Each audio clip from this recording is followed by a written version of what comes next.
And we were back and forth with them with the lease, and they decided not to continue the lease with me. And I was devastated, like in my studio, just bawling.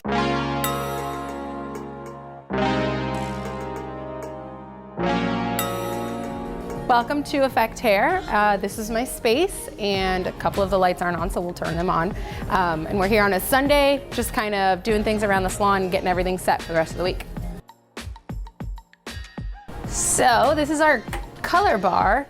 And actually the counters in here are made from post-consumer recycled beer bottles. So the factory that actually creates them uses them in a space where they're using natural lighting, so there's not a lot of energy being used when they're being made. And then on top of that, they're actually just beer bottles from people having good times because they're post-consumer. So every time we're in here, it's kind of like a nice reminder that people had a good time for these counters to be made. Basically, laundry is like a constant in the salon. We are always running something within the laundry. Obviously, towels are like a big thing in a hair salon. Every single guest gets a hot towel during their shampoo, and just like your basic like lavender and a couple other things like that to try to help people relax when they are in here. I have a bit of a scissor problem. I like to go through at the start of my day and oil the ones that I know that I tend to use the most, or the ones that I know I use the day before, making sure to get all the hair out of them and making sure that they work really nicely and smoothly. And a couple of the scissors, you actually take them apart to clean them. Do you want to see me take them apart?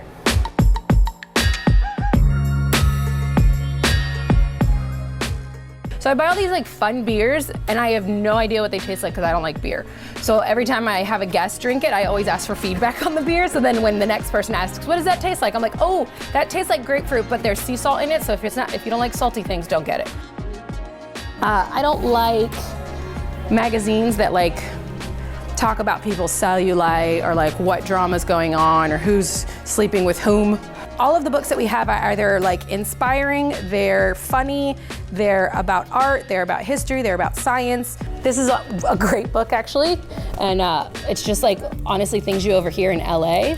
My favorite one where it's like, can I get a soy latte? I don't have a dairy problem, I'm just complicated, and I feel like that's me.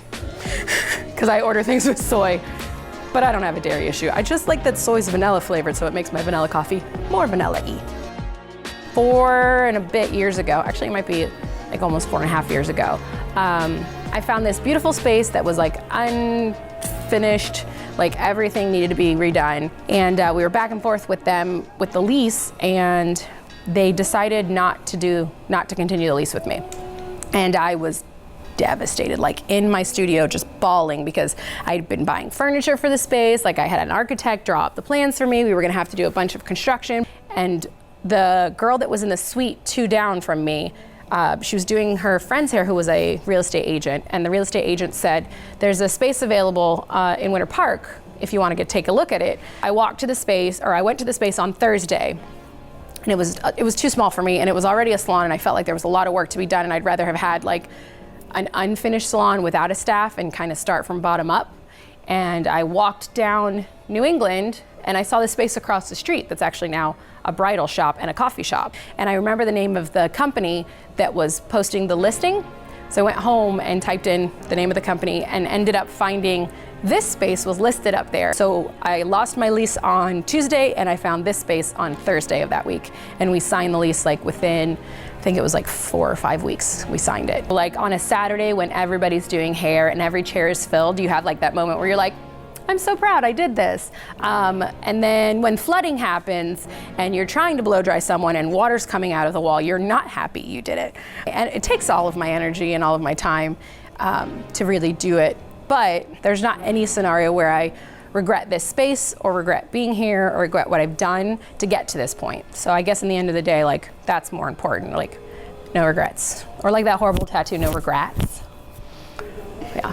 So thank you guys so much for coming by and taking a look at our space and what we're about, and hopefully we'll see you for episode 2. Me talking about my inability to know about beer. Yeah, we've killed a lot of plants getting to this point. Like genuinely, we've killed a lot of plants.